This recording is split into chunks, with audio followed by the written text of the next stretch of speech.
Now, WBOC News at 7. Delmarva's news leader. Good evening to you. I'm Todd Carley. Chris Weimer is off tonight. This is WBOC News at 7 o'clock. Well, you could soon be seeing less chain-link fences in Salisbury. That's because of a new ordinance the city is amending tonight.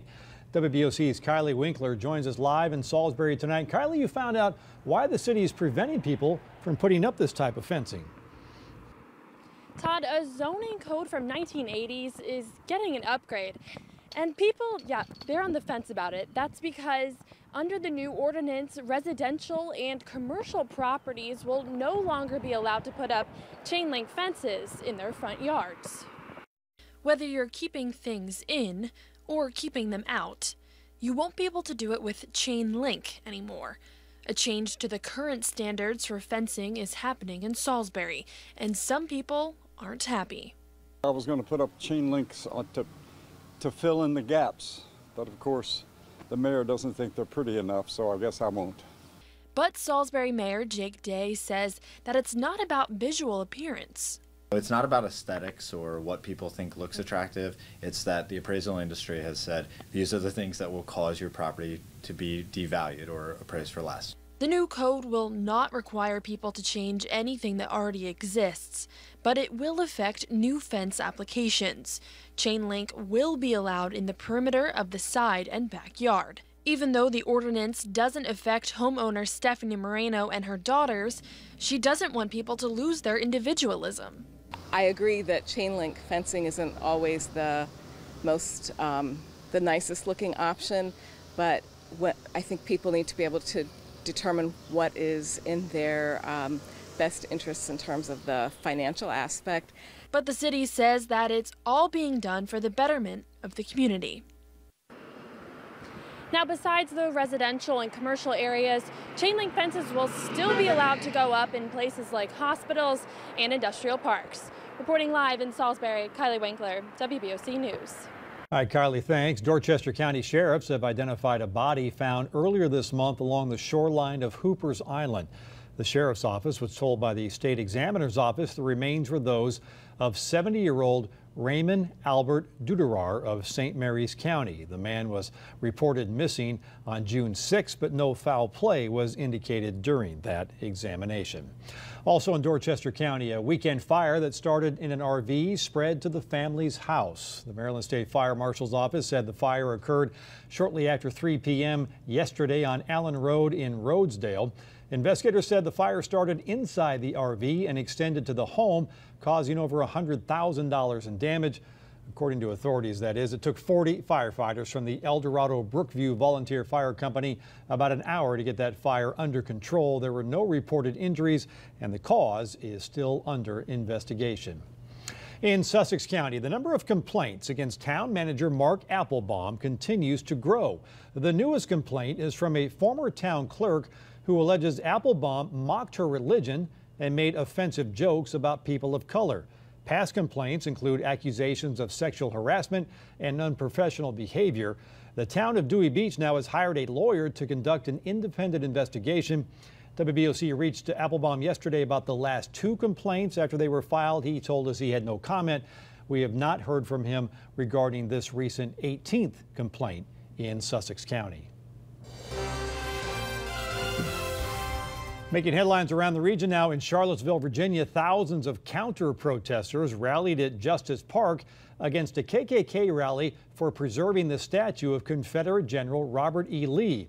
Officers in riot gear safeguarded entry into the park for the 40 armed Klan members. Earlier this year, the city voted to remove Lee's statue. If people don't like our history, we kindly ask you to leave America. We don't go in other people's countries and take down their monument.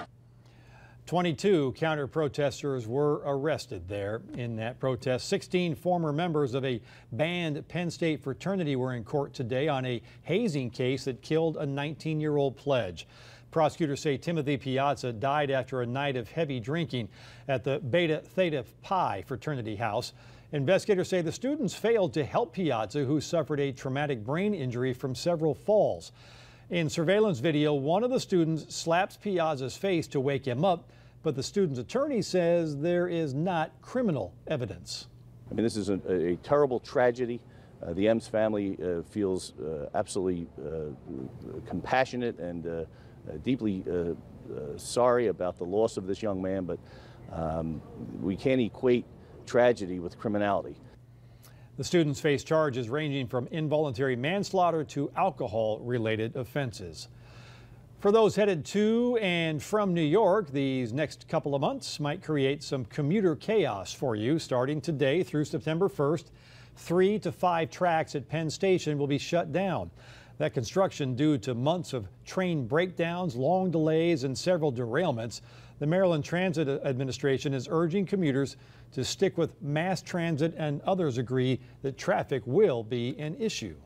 We've heard the phrase carpocalypse before to describe situations of excess traffic due to whatever reason. I think that term could be applied to what we're going to be seeing. Now, depending on your route, travelers will have to use a bus or ferry to get into the city. Authorities in Maryland are looking into what happened to a 4-month-old girl found dead inside a van. The cause of the death for the infant, Brooke Ruth Irby, is still under investigation. She was in the van with her family when she became sick. By the time paramedics arrived, she wasn't breathing. The child's maternal grandfather, Michael Dion, says the baby's family was living inside that vehicle. I don't need housing. I can't get by. Another 4 months in their mother. Yeah. You know, it's a crime that they deny her housing. Police say an autopsy will determine Irby's exact cause of death. Dion blames the Montgomery County Crisis Center for rejecting 2 housing applications from Irby's mother. A Maryland woman is under arrest after authorities say he killed his stepfather, then posted pictures of himself next to the victim's body. Melissa DePayne reports. "I told you I would do it," is what police say Navarre Beverly told his mother after he allegedly strangled his stepfather. Just after 8 Saturday morning, Bowie City Police responded to this home on Dalby Court. The caller said, quote, "My son had killed my husband." When police arrived, they met with the wife of the victim, now identified as Ronald Francis Pickney. Pickney's wife and a witness told police that Pickney's stepson, Navarre Terrence Beverly, told her, quote, "I told you I would do it," and then declared that his stepfather was, quote, "dead in the garage." Pickney's body was found with injuries to his neck, and Beverly ran from the house. Police were on the lookout for Beverly's maroon minivan and found it in the Landover area. After an attempted traffic stop and brief chase, Beverly crashed his van and ran on foot. Police caught up and took him into custody. Detectives say Bowie police had been called to the house a month earlier when Beverly and Pickney were fighting, and Beverly had his stepfather in a chokehold until a witness stopped him. Police also found pictures Beverly posted on Twitter late Friday night of him alongside the body of his dead stepfather. Now, the pictures the stepson posted have since been pulled down from Twitter. In Newcastle County, a fire killed a woman and relocated nearly 100 animals after a vehicle crashed into the SPCA building up in Delaware. The driver, 33-year-old Latoya Cooper, and 3 cats died in that crash and fire. The Brandywine Valley SPCA says 1 cat is in treatment for burns and smoke inhalation. After the fire, 36 cats and 62 dogs were relocated to temporary housing. SPCA says significant damage has closed that Newcastle facility. The staff there and Cooper's family are having a vigil today for the mother of the 5 children. In Baltimore, a 3-week-old baby giraffe has been placed in intensive care at the Maryland Zoo after a sudden change in its blood work. The calf, named Julius, has received a plasma transfusion from a giraffe in Ohio a few days after he was born. Initial tests show the newborn had insufficient antibodies to protect him from disease.